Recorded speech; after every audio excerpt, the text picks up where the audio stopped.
Family came here the right way. Before 1882 in the US, there were no immigration laws. You made the trip here and survived that long boat ride, you could get in. There were no immigration laws until people of color started coming. In the 1800s, Irish immigrants fled famine and discrimination. Southern Italians came escaping poverty and political violence. They were allowed in as long as they survived the trip here. Flash forward a few years to the gold rush. Everyone swarmed to California, including thousands of Chinese people who came looking for opportunities to mine and opportunities for work. Chinese people were hired by railroad companies looking for cheap labor. Chinese people built the railroads of this country. And hello, Southwest America used to be Mexico.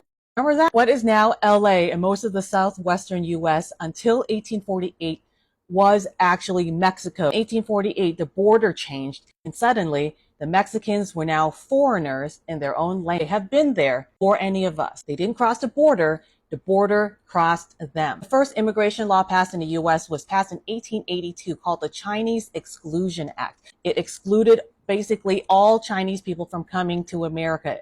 Men that were here working could not bring their families anymore. Women were no longer allowed to come. Chinese women were seen as prostitutes. The exception was if you were a male son to a Chinese man that was already here. In 1907, the Gentleman's Agreement between the US and Japan agreed to stop people from emigrating, leaving Japan and coming to America. US agreed to stop segregating Japanese students. In 1917, Asiatic Barred Zone Act barred immigrants from South Asia, Southeast Asia, most of the Middle East, Pacific Islands. This is when the literacy tests started popping up. Filter out poor and working class immigrants. 1924 National Origins Act, or the Johnson-Reed Act, created quotas.